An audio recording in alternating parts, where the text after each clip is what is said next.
A short while back, Prime Minister Narendra Modi delivered an address in Gujarat's Kevadia on National Unity Day. Speaking at the event, he spoke about a host of issues from One Nation, One Poll, secular civil code, Naxalism, terror and the opposition's divisive politics as well.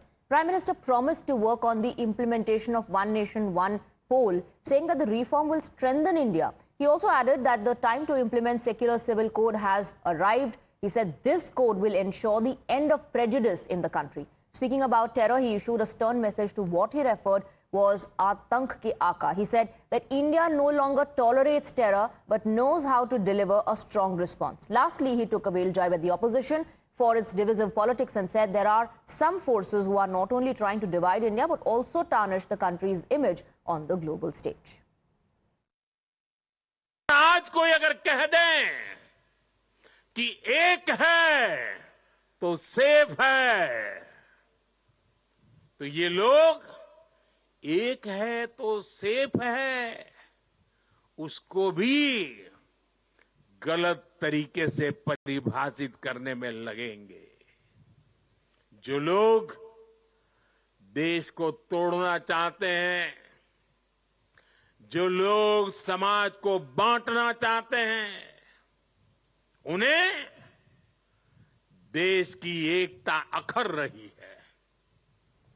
So you heard the Prime Minister there address the nation on various issues while attending the Rashtriya Ekta Divas in Kevadia in Gujarat, and the Prime Minister spoke about those who cannot digest the fact that there is unity and peace in India, not just the external forces. He also hit out at the opposition for divisive politics. And we have Niyamika getting us more details. Niyamika, just like I was saying, not just the external forces, the Prime Minister also hit out at the opposition for their divisive politics.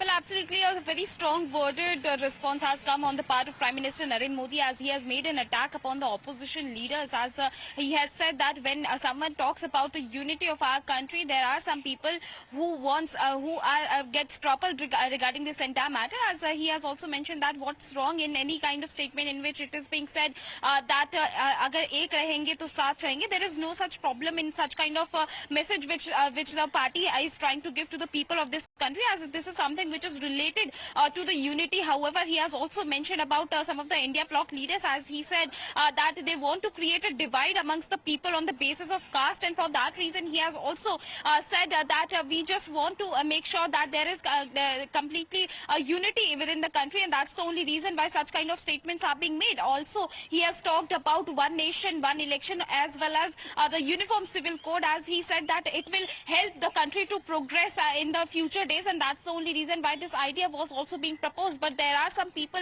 within the country who are not being able to digest this fact that there is something which is being proposed by the government for the progress of our country, and that's the only reason why they want to create a divide on the basis of the caste lines. He has also mentioned about about our army personnel, about the armed forces, as he said that in fact some of the attacks are also being made on the part of the leaders of the opposition parties which are related to the policies of the government for the welfare of our armed forces, and that was basically an attack which the Prime Minister was indirectly making upon the Congress party, because it is the Congress which is continuously raising a concern regarding the Agnipath scheme, as the Congress party has been continuously alleging that it is not in favor of the army personnel, and for that reason now a response has come on the part of Prime Minister Narendra Modi, in which he has mentioned that it is very unfortunate that some of the opposition party leaders are also trying to create a negative image of the government's policy which is being introduced for the welfare of the army personnel of our country. Absolutely. Niyamika, stay on with us. Let's play out some more excerpts from the Prime Minister's speech earlier. अगर कह दें कि एक है तो safe है, तो ये लोग एक है तो सेफ है उसको भी गलत तरीके से परिभाषित करने में लगेंगे। जो लोग देश को तोड़ना चाहते हैं, जो लोग समाज को बांटना चाहते हैं, उन्हें देश की एकता अखर रही है। All right, Niyamika continues to be with us. In fact, the Prime Minister also spoke about the controversy over the ek rahenge to nek rahenge or ek rahenge to safe rahenge. And he said there are people who are misconstruing this particular statement because they do not like the fact that there's unity.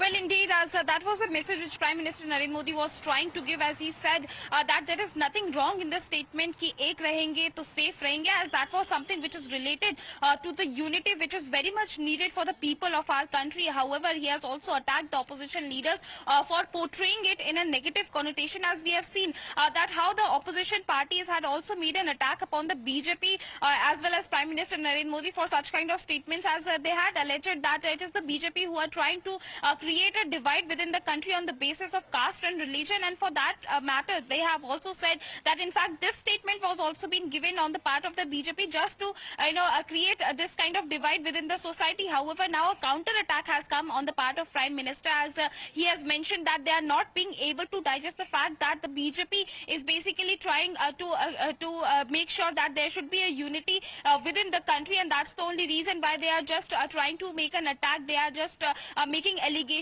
and putting it in a very negative message before the people of this country, which is not true at all, as Prime Minister has also mentioned that the statement which has been given regarding this entire matter was just to make sure that all the people stay united, because this is very much needed for the progress of our country, and that's the reason why such kind of remark was also being made by the BJP leader recently. Absolutely. And Yamika, talking a little bit more about the Uniform Civil Code.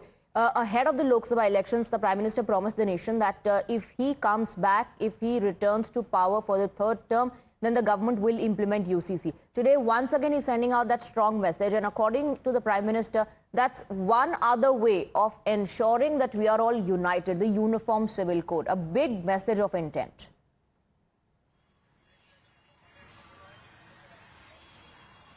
Indeed, it is a very important message which Prime Minister has given, as today also while addressing the people there in Gujarat, he has also said that the Uniform Civil Code is necessary for the country to make sure that there should be unity within the country, and that's the only reason why Uniform Civil Code will be implemented, as he has also mentioned that it is very much needed for the progress of our country in the upcoming days. However, on the other side... Yamika, stay on with us. We also have Mr. Pramod Tiwari of the Congress joining us in the broadcast. बहुत बहुत शुक्रिया हमारे साथ जुड़ने के लिए। प्रमोद तिवारी जी, अगर आपने आज प्रधानमंत्री का एड्रेस सुना हो, उन्होंने विपक्ष पर निशाना साधा, कहा कि कुछ लोग एक रहेंगे सेफ रहेंगे को भी गलत तरीके से पेश कर रहे हैं क्योंकि उन्हें देश में एकता बर्दाश्त नहीं है। ऑपोजिशन पर निशाना साधा, फिर ये भी कहा कि देश यूसीसी की तरफ आगे बढ़ रहा है। कैसे देख रहे हैं आप? मुझे दुख है कि आज का दिन भी प्रधानमंत्री जी ने आरोप प्रत्यारोप पर समर्पित कर दिया, जबकि आज सिर्फ दीपावली की बधाई देनी चाहिए थी। भारतीय जनता पार्टी खुलकर उतर आई है सांप्रदायिक माहौल बनाने के लिए, और प्रधानमंत्री जी उन्हें याद दिलाना चाहता हूं कि अंग्रेजों ने धर्म के आधार पर हिंदू, मुस्लिम, सिख, ईसाई को बांट के राज किया था। लगता है भारतीय जनता पार्टी उन्हीं के नक्शे कदम पर पूरी तरह चलने के लिए तैयार होगी, और इसीलिए ये सब भाषणबाजी हो रही जी। लेकिन अपने एड्रेस में प्रधानमंत्री जब यूसीसी की बात कर रहे थे तो उनका कहना था कि इससे देश और मजबूत होगा, यानी यूनिफॉर्म सिविल कोड अगर देश में होगा तो ये एकता का एक नया प्रतीक होगा। आप इसको कैसे देखते हैं? देखिए, यूनिफॉर्म सिविल कोड जब आएगा, उसका ड्राफ्ट आएगा, उसका प्रारूप आएगा, तो यूसीसी पे बोला जा सकता है, कमेंट किया जा सकता है। अभी तो मैं इतना कहूंगा जैसे कटोगे, मरोगे, सब क्या हो रहा है देश में, जातीय धर्म के आधार पर जिस तरह बंटवारा हो रहा है, मैं उससे सहमत नहीं हूँ। मैं चाहता हूँ देश एक रहे, जाति धर्म से ऊपर हटकर एक रहे।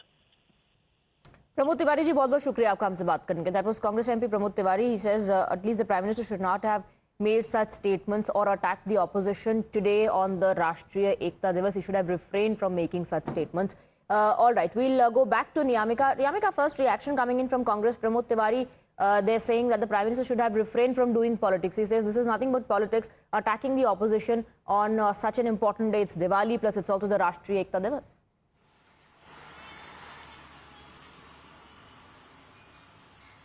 Absolutely, as this is something which the opposition parties have been continuously saying, as they have also, making an attack upon the BJP regarding the matter of uniform civil code. They have always said that the Prime Minister and the other BJP leaders always uses UCC as to get the political mileage just ahead. All right, of the Niyamika, election. stay on with us. I have to interrupt because we're joined by Anurag Bhadauria of the Samajwadi Party. Anurag ji, सबसे पहले एक बार प्रधानमंत्री ने जो UCC पर और one nation one पोल पर कहा वो सुना देते हैं दर्शकों को, फिर मैं आपके पास आऊंगी फॉर योर रिएक्शन।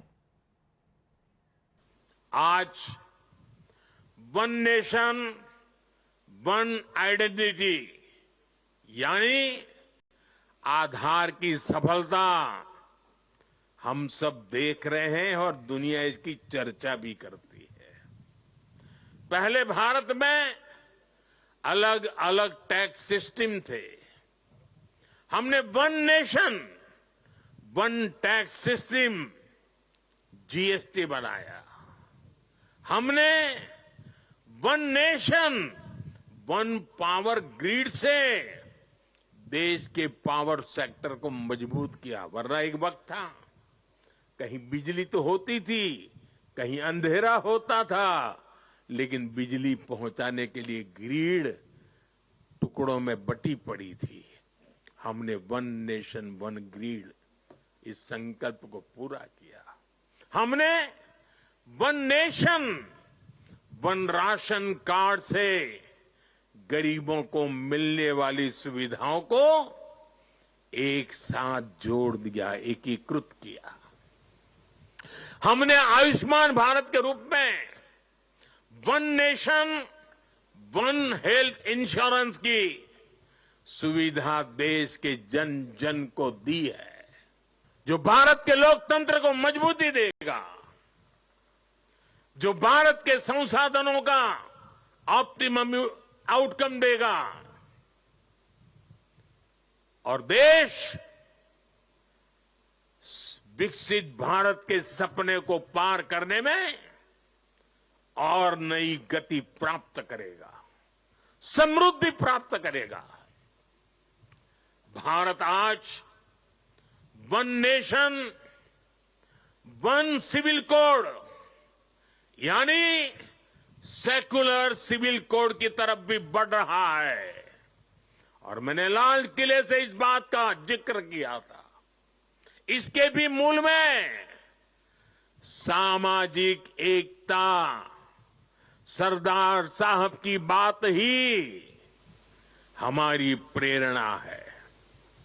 इससे अलग अलग सामाजिक वर्गों में भेदभाव की जो शिकायत रहती है। All right, let's go back to Anurag Bhadauria of the Samajwadi party. आपने सुना प्रधानमंत्री ने क्या कहा, पॉलिसीज के जरिए एकता की बात, उसमें आधार जीएसटी के अलावा वो वन नेशन वन पोल और यूनिफॉर्म, अब यूनिफॉर्म सिविल कोड की बारी, ऐसा भी कह रहे हैं। देखिए सवाल ये है कि इस देश के अंदर सबसे पहले दिवाली की आप सबको बहुत सारी शुभकामनाएं। और देश के अंदर में हमेशा से हिंदुस्तान आगे होने की बात सभी लोग कहते रहे हैं, लेकिन सवाल है कि भारतीय जनता पार्टी जो कहती है वो करती नहीं है।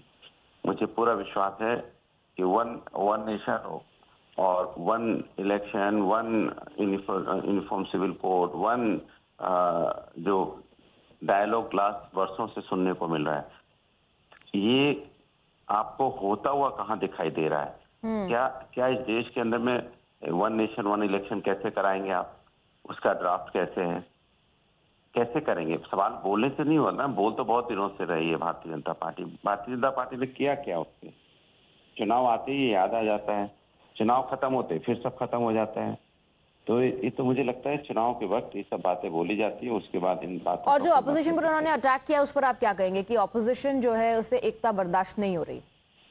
अपोजिशन की वजह से, अपोजिशन ही है जो हिंदुस्तान में एकता की बात करता है।